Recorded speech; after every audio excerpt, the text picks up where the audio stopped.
డబ్బు ఎక్కువైతే కోరికల రేంజ్ కూడా అడ్డంగా పెరిగి ఆశ్చర్యానికి గురిచేస్తోంది. నిత్యం తాగే టీలో బంగారాన్ని కలుపుకొని తాగాలని కూడా కొందరికి అనిపించవచ్చు. అలాంటి కోరిక నెరవేరునవచ్చు. ఇప్పుడు ప్రపంచాన్ని సరిగ్గా ఇదే దృశ్యం షాక్కి గురిచేస్తోంది. కప్పు టీ ఖరీదు మహా అయితే 15 రూపాయలు. అదే కాస్త ఖరీదైన రెస్టారెంట్లో 100, 200 ఉంటుంది. స్టార్ హోటళ్లలో వేలల్లో ఉంటుందేమో కానీ దుబాయ్లో మాత్రం కప్పు టీ 1.14 లక్షలు. అవును, అక్షరాల 1,14,000 రూపాయలు మాత్రమేనట. ఇంత ఖరీదా? టీని బంగారంతో తయారు చేస్తున్నారా ఏమిటి అనుకుంటున్నారా? నిజమే, బంగారంతోనే తయారు చేస్తున్నారు.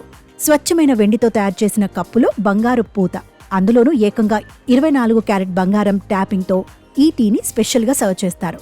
ఒక్కొక్క సిప్లో వేడివేడి ఛాయ్తో పాటు బంగారాన్ని తాగేయచ్చు. టీ తాగిన తర్వాత కప్పును అక్కడే వదిలేయకుండా ఎంచక్కా ఇంటికి తెచ్చేసుకోవచ్చు. దుబాయ్లోని బోహో కేఫ్ ఈ గోల్డ్ కడక్ ఛాయ్ను సర్వ్ చేస్తోంది. భారత సంతతికి చెందిన సుచేత శర్మ ఈ కేఫ్ను నడిపిస్తున్నారు. తమ కస్టమర్ల కోసం వారి హోదాకు తగినట్లుగా స్పెషల్గా ఈ టీని సర్వ్ చేస్తున్నామని సుచేత చెప్పారు.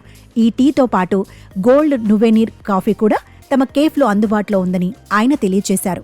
కాగా బోహో కేఫ్లో సర్వ్ చేసే ఈ స్పెషల్ టీని ఒక ఫుడ్ బ్లాగర్ వీడియో తీసి యూట్యూబ్లో పెట్టారు. దీంతో ఆ వీడియో వైరల్గా మారింది.